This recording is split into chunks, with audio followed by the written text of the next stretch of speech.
Okay.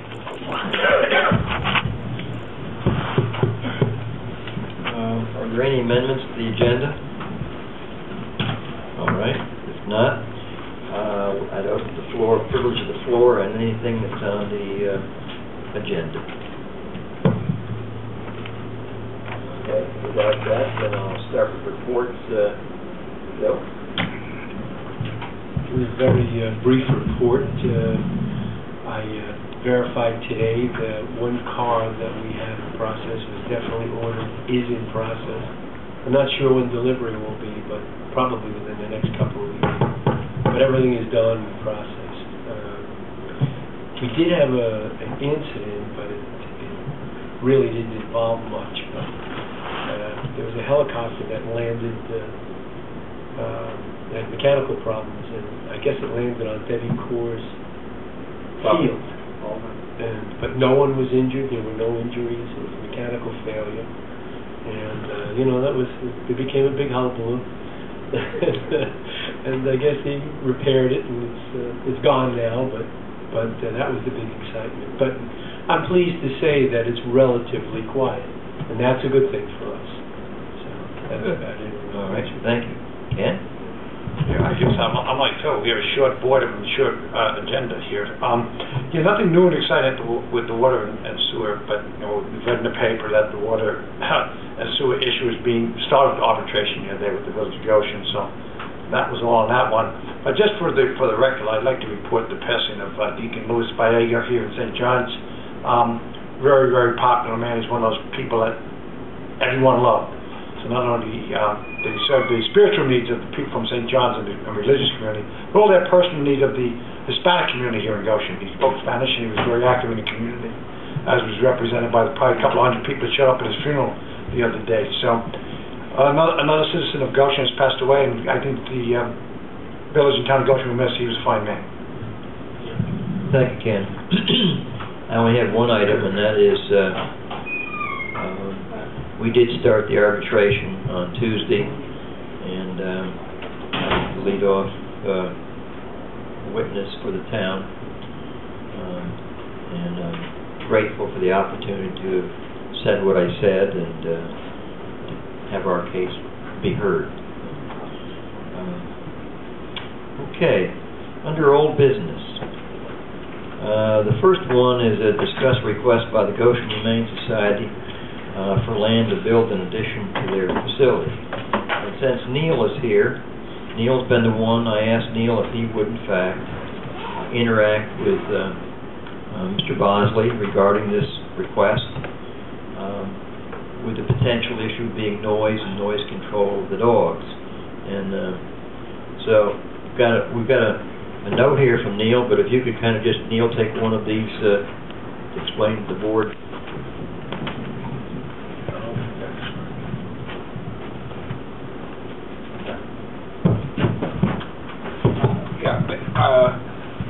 Good, huh? Nope, I think you're off. You're okay. Okay. Is your mute on now? No, it should be good. Battery's dead. Okay. Anyhow, I did talk to Mr. Bosley today by phone. At that point, we talked about what they could do about noise. He said basically because the population out there changes on a regular basis, they're never sure what dogs are going to be there, they weren't really certain, what the behavior is, what the So what they intended to do was really do this as a behavior thing. Let dogs out there. Basically, when they clean the cages, they're going to let the dogs out. They may let them out longer depending on which dogs are there as to whether or not they're barkers or not. If they are, they're going to just bring them back in again.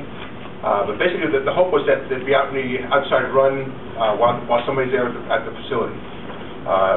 Some weeks they may have a dog that barks all the time, in which case they keep them in. Other times, if they have a dog that just is happy outside and doesn't bark, they would certainly want to consider leaving out further for a longer period of time. They are aware of the concern about the noise, and in all honesty, if my office or the town received a complaint, we would treat it the same way. We would go out there and say there's an issue, we would deal with it, get it back in, and ultimately, if it came down to that, they'd either have to keep the dogs in a lot more, or they'd have to come up with some kind of modification to that to remedy the noise.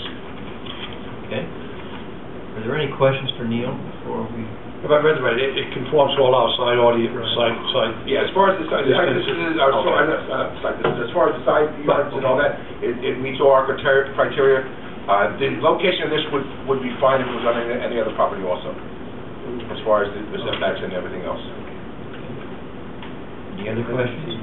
Now, it's all being built, is that being built with taxpayers' money or their fundraising money? I don't want to say that wasn't my concern, but I do believe it was a donation. Given 100%. It was given by 100% by a citizen who lived in Goshen. Okay, because I mean, they're supposed to spend taxpayers' money on the care of the animals. There's no budget. Not necessarily building another shelter. Okay, it's not your, it's not your revenue. Yeah, it was a very, very large people. Oh, okay, great, okay. No, we did not have a budget line for any capital improvement. Yeah, that's what it is. No, that's what I was alluding to, yes. But Dennis, with something of this large, we're talking about land, would this require a resolution, or can we do this by motion? We do by motion. They've got a footprint history there. I don't foresee a problem. Okay. Would someone like to make a motion regarding this request by the Humane Society for, I do. I think I have, bear with me. Yeah, do you have from last Monday? I thought I had it too. But this is all town land, right? This is all on the property. Part of the I call it the highway system. I've got it. Highway, police, Once the motion is made, I'll ask, I need to ask a couple of questions. All right. Yeah. Would someone like to make a motion regarding the request by the Goshen Humane Society for additional land to build a... Help me out, Neil. This is too small for my eyes. What the dimensions are?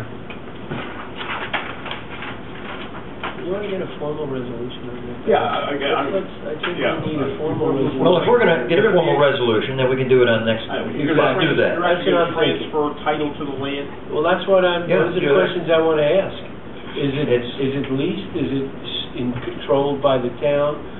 So that if something happens or it's abandoned or something, do we take it back? What's the title? How did we do it the last I time? know the last time they rented it. I don't know how long the contract was, because I was involved with Frank. Well, that's the thing we need to research. Yeah, I'm not aware that we transferred the title to the land. That's on one tax parcel. I can tell you, tax parcel-wise, it is one tax parcel. It's on our tax parcel. Sure. Then their facilities on our land. On our land, and that's what I want to find out. I'd be really careful about transferring the title to it. Let's discuss this a little bit further. Well, between now and next weekend, Monday, it's past Monday, let's figure out how we transfer this land to them. Oh, no, they're not going to do it. No, I want to make sure it's right. No, you're right. That's why talking out loud.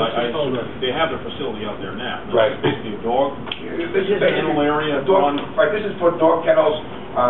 They have dog runs, whatever they have. Looks like 12 dog pens inside. They want to have 12 runs outside. Very small outside, 6 by 6 outside. Right, but I would suspect you gave them a license. But again, it bears, we will research this out between now and next Monday. And that's a private organization. Right. I assume they're a charitable, not for profit. Whatever, it's not it's private, and it's not governmental. I wasn't here.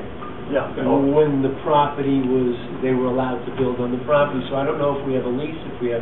It started as a lease. I mean, I was under Frank Romano, I rest his soul. I don't know If it was renewable or... Well, we'll know before we make this motion. Yeah, we should. Okay. Okay. Resolution next time, we'll research it out, see what we do. Yeah. Just to answer your question before, it's roughly a 37 by 37 edition. Okay.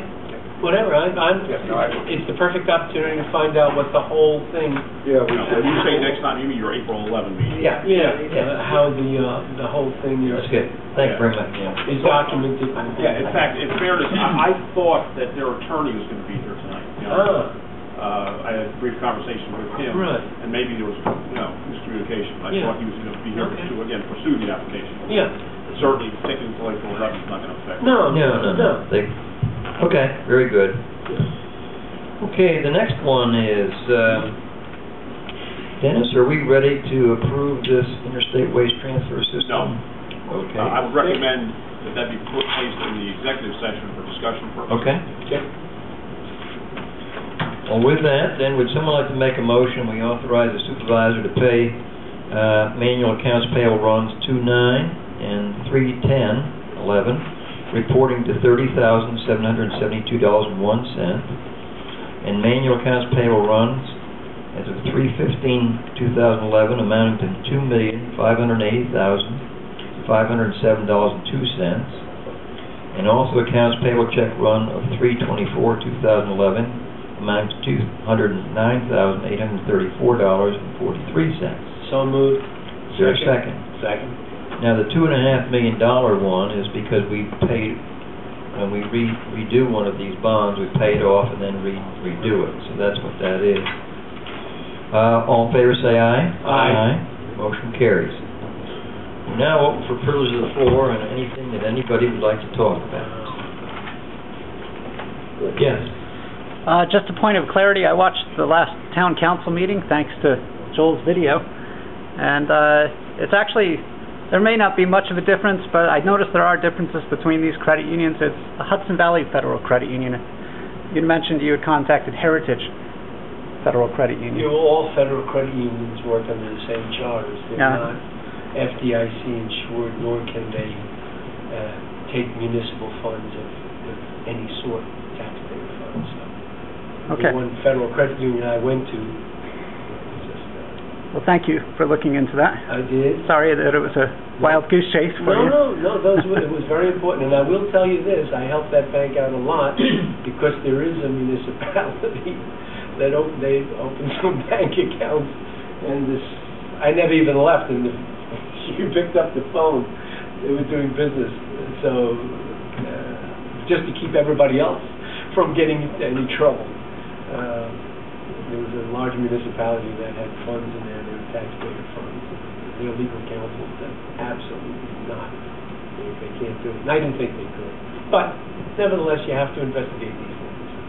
You're welcome. Well, it's a good thing I said something. For them. Yeah. Not for us. Any other items? Thank you. Okay. Neil, I like it that you're pushing the spring. Short sleeve shirt. Oh, yeah. Thanks. That makes me feel good. Well, I no longer represent a newspaper, so I can dress however I want. Okay. Hey, you can be as casual as you want. Put this suit and tie away, right? Okay. Well, with that, would someone like to make a motion? Any other privileges? No. Would someone like to make a motion? A quick one on Sure. the arbitration. You almost missed it. Okay, you're still going to go home. Okay. Maybe. But on the arbitration, is there anything at all that can be said about the discussion that was had relative to whether or not it was even going to be referred by an arbitrator or kicked back? I'll turn that to our attorney. Yeah.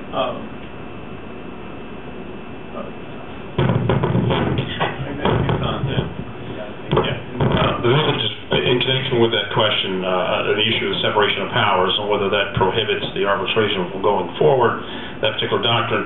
The village has already filed its brief.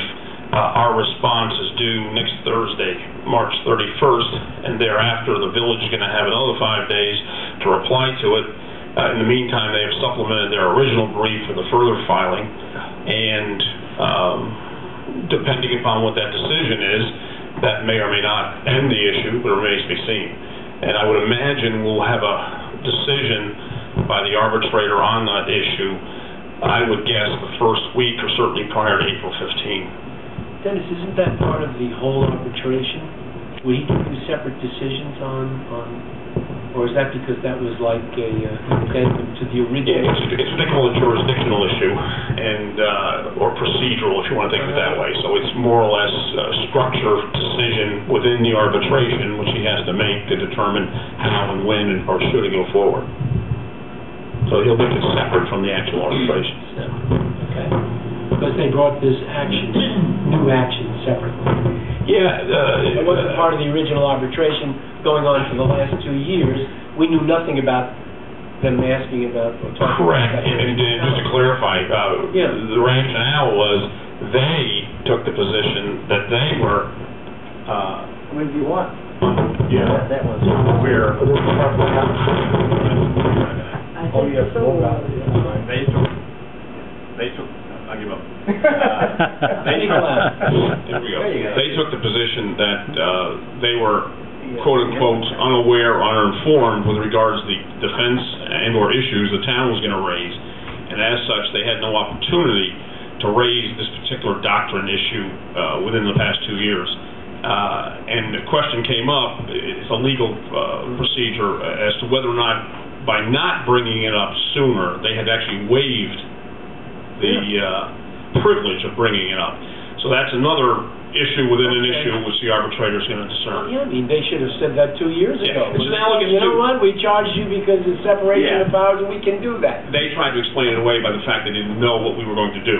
Well, and simply put, just so non-attorneys understand, there's no disrespect, but if someone sues you, for instance, and they sue you in justice court or in Supreme Court or in another state, before you respond or answer that action, you're obligated, if you wish to contest the jurisdiction as to whether or not the court can, in fact, require your presence or require you to defend the action, whether it's in federal court, another state, etc. It's a jurisdictional question. They could have done that right from the beginning. Yes, their explanation was they didn't know that because they didn't know what we were going to argue or what our defense was going to be. Because if you remember, we haven't changed. We litigated the issue of litigation or the arbitration for months until the judge ruled that they were going to be compelled to arbitrate the matter. Well, the thing I'm a little afraid of is that now they'll bring in something else and just keep this litigation going as if the village had an endless supply of money, which I don't, and I live in the village. And that's my real fear, because what else is new or that they forgot or didn't think was an issue 2 years ago? Do you see any of that, Dennis? Yes, I have seen that, and they said as much in the first arbitration setting. Yeah, but again, as such, it's hard to say. It's day to day. Mr. Bloomfield was there. And there were allusions made to that type of if we lose this, we're going to sue you on something else. And okay, no resolution. I would hope there will be. Mr. Bloomfield knew. We took the position that we would like to believe that this is going to be a resolution of these issues at this level. And it's certainly hoped that going forward, whatever the decision is, it will bring some finality to it. Oh, I certainly hope so. Well, I did bring up that my disappointment in the village at trying this legal maneuver, and that I wanted to resolve this as quickly as we could for the benefit of everybody in the village and everybody in the town. We've been at it for 2 years, and it's time. So. All righty. But that was a good question, Joel. Yeah. Jerry? Dennis, this separation of power has been around for a long time. There certainly must be volumes of case law on this subject. There is. Have you been able to, at this point, to research any of these case laws as far as where we would stand on this situation? Yes, and our research is not complete yet because, again, I wouldn't say there were thousands, but there's certainly hundreds of cases. And if you understand how the law, as I was telling the supervisors today, how these things are done, the briefs or whatnot, it's almost necessary to read any and all case citations brought forth by the petitioner on this motion, in this instance the village, what they call shepherdize them, or find every case in recorded legal history that's ever cited or referred to those cases I just referred to. And it's a geometric progression, and they all have to be read and cross-referenced and whatnot, and then, you make your argument accordingly with your own citations on cases, etc. So we're in the process of doing that now, and I'm comfortable with what law, if you will, or case law we're finding, and we're going to make our argument. And I think or believe the arbitrator, as he indicated, will decide as quickly as possible, because he knows that the importance of the issue to both the town and the village. So, yeah, but I'm comfortable at the moment. We just haven't completed the brief yet. Thanks. Thank you, Dennis. Yeah. Okay. But it did feel good. I never feel good. Be in the barrel for a couple hours and to say what's on your mind. I was there for 2 hours. And At least. to 2 hours. To share who we are. Yes. I was surprised it was so short for Doug, 22 hours. That was good, Doug. Well, there were comments, and as Doug knows, that he was just warming up, et cetera, et cetera. Yeah. He's wonderful like that. That's why I said. That's in part of the transcript that you can read. So, Well, yeah. But you haven't read it for yourself, guys. The transcript probably like 3 hours. But we never went into this saying, well, we don't know what's going on, or we don't know what you're going to do. We've always known the issue, we understand the issue, and that's why we wanted to go to arbitration. It took 2 hours to explain the issue, and I'm sure they were enlightened. It's just, so I'm very proud of Doug Bloomfield because he prepared a lot, but at least this whole board is on the same page and we understand what's going on. So thank you, Dennis, and thank you, Doug. You're welcome. Yeah, I just wanted to throw that in, that I know Doug Bloomfield has been working on this for hours and hours and hours. Lord knows how long it took him to prepare Tuesday. Matter of fact, I think he come to Econo on Tuesday. Yes. He was hidden somewhere in the village, I think. We couldn't find him, but Doug did a great job not only for the residents of the town and the village. Send a clear message to the community that we do our research, we do our homework before we go forward. And he just gave them information. Yeah. That's all. Great job, Doug. Thank you. Along those lines, on a serious note, when this material becomes available, I would just suggest making it available on the town's website. The transcript. Hey, wait till it's all over until That's what I'm saying. When it's available, let There's- people have access to it and see what actually happened. That's I guess it's a public document. Yeah. Yeah? We hope it's a resolution that everybody can... Unless for some reason the arbitrator rules it should be sealed, but I don't foresee that. No? Well, whatever we can, we'll give them all the information. That's how this town board has always operated. You will have all Yeah, the and I think it's appropriate, if you notice, that all that was said this evening was basically procedural and factual, because there was an article in the Time Shuttle Record today about the proceeding, and I know they named me as having no comment, and I guess Mr. Donovan, as far as the village goes, is not being available. And it's pretty much agreed and understood that during a litigated matter or arbitrated matter like this, it's best that no substantive comments be made about the commentary, testimony, or submission. Well, none of us were at the arbitration testimony except Doug, and Ken and I are doing all the talking and thanking Doug. Understand. Yeah, just so that no one's misled and no gasoline, if you will, is thrown on the fire. That's because we don't want to be here for 2 hours and rehash Doug's testimony. You got it. Sounds like a good idea to me. All right. Would someone like to make a motion, we adjourn the meeting and go into executive session with the intent not to return, to discuss a personnel case, discuss Minolta Inc. tax certiorari, discuss Woodland Estates tax certiorari, discuss Interstate Waste Transfer Systems of New York Inc. certiorari, update the status of the village-town sewer dispute with my board here, and review the proposed cable television franchise renewal contract. So moved. Second. All in favor say aye. Aye. Motion carries. Thank you very much. Folks, thank you for coming out.